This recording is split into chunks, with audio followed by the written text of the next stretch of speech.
नमस्कार विद्यार्थियों। भारतीय राजनीति में भाषा का जो प्रश्न है उसके बारे में हम अध्ययन कर रहे थे, या राष्ट्रीय एकता को खंडित करने में भाषा कितनी अपनी भूमिका निभाती है उसके बारे में हम अध्ययन कर रहे थे। आज हम ये अध्ययन करेंगे कि भारतीय राजनीति में भाषा किस हद तक अपनी भूमिका निभाती है।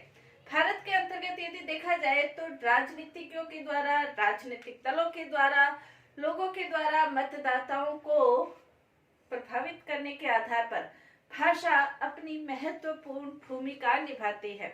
और भाषा के आधार पर कई बार ऐसा लगता है, कई बार हिंसक आंदोलन होते हैं, मारपीट होती है, उग्र आंदोलन होते हैं और राष्ट्रीय एकता कहीं न कहीं खंडित होती हुई नजर आती है।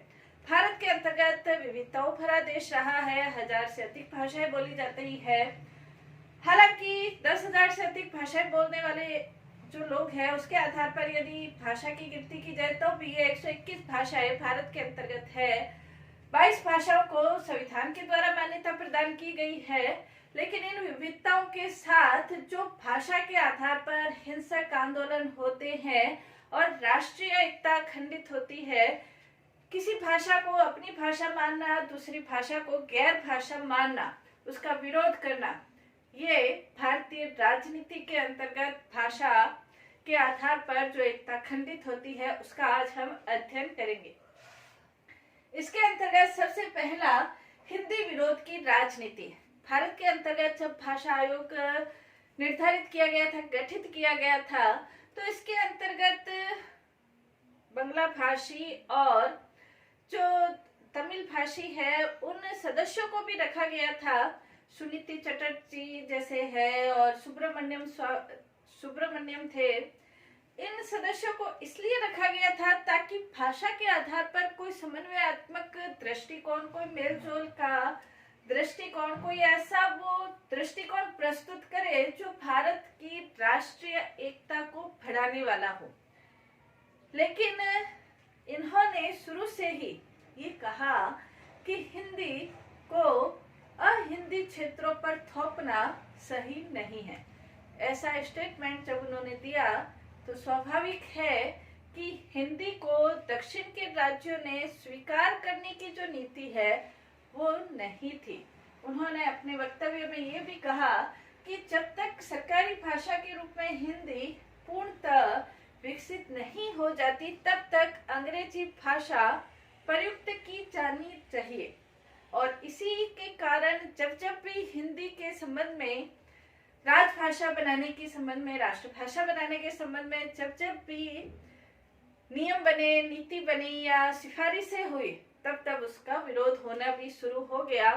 और चूंकि भारत में लोकतंत्र है, इसलिए लोकतंत्र में जनता का शासन है और जनता का शासन होने के कारण जनता की भावनाओं को भड़का कर ही, चाहे वो भाषा के नाम पर हो, चाहे वो धर्म के नाम पर हो, चाहे जाति के नाम पर हो, वोट प्राप्त करने की कुछ राजनीतिक दलों या नेताओं के द्वारा कोशिश की जाती है। तो उसके अंतर्गत भाषा हिंदी का विरोध करना और ये सोचना, ये प्रसारित करना कि हिंदी एक साम्राज्यवादी नीति के तहत आपके ऊपर लागू हो रही है, साम्राज्यवाद लागू हो रहा है, इस तरह की भावनाएं प्रस्तुत करके हिंदी विरोध की जो नीति अपनाई जाती है उसके कारण से राष्ट्रीय एकता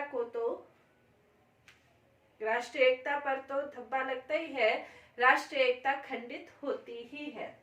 दूसरा, इसके अंतर्गत भाषाई आधार पर राज्यों का पुनर्गठन।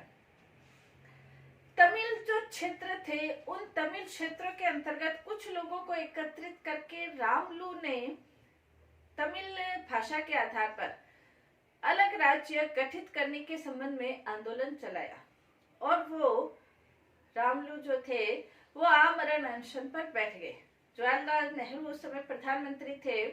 उन्होंने भाषा के आधार पर राज्यों के पुनर्गठन की मांग को स्वीकार नहीं किया। और भाषा के आधार पर, क्योंकि ये कहना बड़ा मुश्किल हो जाता है कि इस भाषा के लोग यहाँ इस सीमा तक रहते हैं, इसलिए इस सीमा तक ये राज्य बनेगा, उस सीमा तक ये राज्य बनेगा। उस आमरण अनशन में रामलू की मृत्यु हो गई और उस मृत्यु के बाद जो आंदोलन हुआ, नेहरू जी को उस आंदोलन के समक्ष झुकना पड़ा और भाषा के आधार पर राज्य बनाया गया। और जब एक राज्य बना भाषा के आधार पर, तो उसके बाद भाषा के आधार पर राज्य बनाने की मांग सी बढ़ गई और मांग होने लगी कि इस भाषा के हैं तो ये राज्य बनेगा, ये भाषा है तो ये राज्य बनेगा। और उसके आधार पर रामलू की मृत्यु के बाद जो तमिल भाषी राज्य बना, उसके बाद 1960 के अंतर्गत मुंबई के अंतर्गत भी आंदोलन हुए और मुंबई के अंतर्गत आंदोलन होने के बाद मुंबई को भी दो भागों में, गुजरात और महाराष्ट्र, इन दो भागों में 1960 में विभाजित किया गया। इसी प्रकार तारा सिंह के नेतृत्व में पंजाब के अंतर्गत बहुत बड़ा लंबा चौड़ा आंदोलन हुआ और पंजाब को भी हरियाणा और पंजाब 1966 के अंतर्गत दो भागों में विभाजित किया गया। लेकिन चंडीगढ़ का प्रश्न फिर भी उलझा हुआ रहा हरियाणा और पंजाब के बीच। कहने का तात्पर्य यह है कि भाषाओं के आधार पर जो राज्य का पुनर्गठन हुआ, शुरुआत हुई, आज भी हम भारतीय राजनीति के अंतर्गत देख सकते हैं। आज भी भाषाओं के आधार पर जब तब आंदोलन अपना सिर उठाते रहते हैं और राज्य बनाने की मांग करते रहते हैं। इसके अलावा जैसे भाषा के आधार पर राज्यों के भाषा के आधार पर राज्यों में विवाद की स्थिति उत्पन्न होती है। भाषा के आधार पर जैसे चंडीगढ़ का प्रश्न है, हरियाणा और पंजाब के बीच, हालांकि केंद्र शासित प्रदेश है, लेकिन फिर भी भाषा के आधार पर दोनों में अनबन की स्थिति रहती है। इसी प्रकार महाराष्ट्र के अंतर्गत और कर्नाटक के अंतर्गत जो बेलगांव है, उसके अंतर्गत भाषा के आधार पर दोनों राज्यों के बीच विवाद की स्थिति उत्पन्न होती है। असम और बंगाल के बीच असमिया भाषा के आधार पर विवाद की स्थिति उत्पन्न होती है। भाषा के आधार पर इस कारण से राज्यों में विवाद की स्थिति उत्पन्न होती है। एक भाषा को अपनी भाषा मानना, दूसरी भाषा के लोगों को दूसरा मानना, पराया मानना और उसके प्रति भेदभाव करना, उसको राज्य से बाहर निकालने की कोशिश करना, अपने भाषा के आधार पर ज्यादा सुविधाएं प्राप्त करने की कोशिश करना, इस तरह की जो नीति चलती रहती है वो राष्ट्रीय एकता को खंडित करती है। इसके अलावा भाषा के आधार पर जो उत्तर और दक्षिण भारत है उसके अंतर्गत संकुचित भावनाएं पैदा हो जाती है। उत्तर के लोगों को ये लगता है कि हिंदी ज्यादा बोली जाने वाली भाषा है, इसलिए वो हिंदी का प्रचार प्रसार करने के संबंध में नीति बनाते हैं। उधर दक्षिण के लोगों को ये लगता है कि हिंदी उत्तर भारत वालों की भाषा है, इसलिए वो हिंदी को किसी भी रूप में स्वीकार करना नहीं चाहते और जब भी इस तरह की नीति आती है तो उसका विरोध जारी रहता है।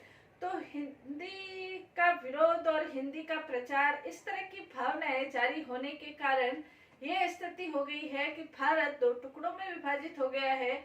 एक तरफ उत्तर भारत है, दूसरी तरफ दक्षिण भारत है। दक्षिण भारत कभी भी नहीं चाहता हिंदी बने, उत्तर भारत नहीं चाहता हिंदी का विरोध हो। तो इस प्रकार की उत्तर दक्षिण की भावनाएं भाषा के आधार पर भारत के अंतर्गत विद्यमान रहती है।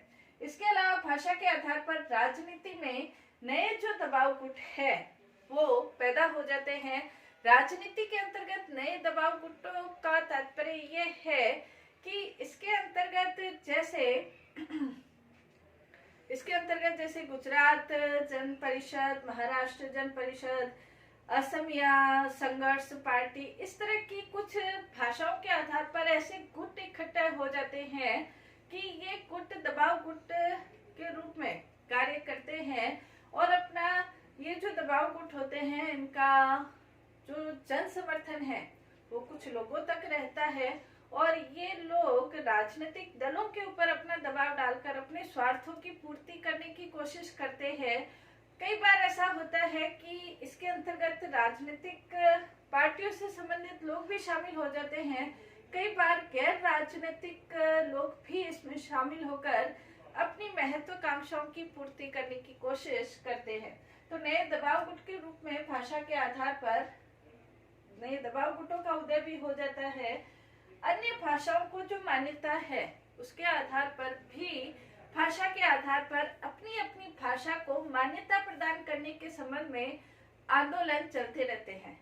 जैसे वर्तमान समय यदि देखा जाए तो भारत के अंतर्गत 8वीं अनुसूची में 22 भाषाओं को मान्यता प्राप्त है और जब संविधान बना था उस समय भारत में 14 भाषाएं थी, फिर 15 हुई, फिर 18 हुई, और 2003 के अंतर्गत 1992 में 2003 में जो 12वां संविधान संशोधन हुआ था, उसके अंतर्गत जैसे बोडो है, डोंगरी है, मैथिली है, संथाली है, इन 4 भाषाओं को मान्यता प्रदान की गई, तो 22 भाषाएं बन गई।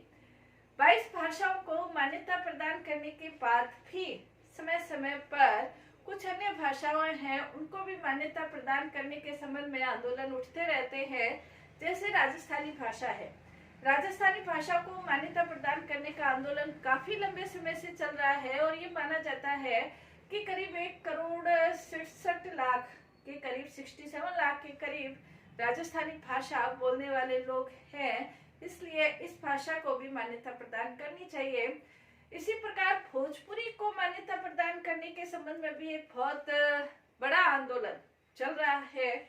छत्तीसगढ़ी को भी, ब्रज भाषा को भी मान्यता प्रदान करने के संबंध में आंदोलन चल रहा है। और सिर्फ ये आंदोलन चलते नहीं है, बल्कि ये आंदोलन कई बार उग्र रूप यानी कि हिंसा का रूप भी धारण कर लेते हैं, जो कि देश के लिए बहुत खतरनाक स्थिति बनती है। यदि सभी भाषाओं को संविधान के अंतर्गत मान्यता प्रदान कर दी जाए, तो संविधान में वैसे भी एक किसी राष्ट्रभाषा के रूप में अभी तक निर्णय नहीं हो पाया है। फिर यदि अलग अलग भाषाओं की ये संख्या बढ़ती रही, तो देश किस दिशा में जाएगा, ये कहना मुश्किल है। इसके अलावा उर्दू के सवाल को कई बार, जो उर्दू भाषा है मान्यता प्राप्त भाषा है, लेकिन इसको कई बार चुनावी मसला बनाया जाता है। उर्दू को ये कहा जाता है कि ये स्वतंत्रता संग्राम की भाषा है, ताकि एक वर्ग विशेष का जो वोट बैंक है वो उनको प्राप्त हो सके।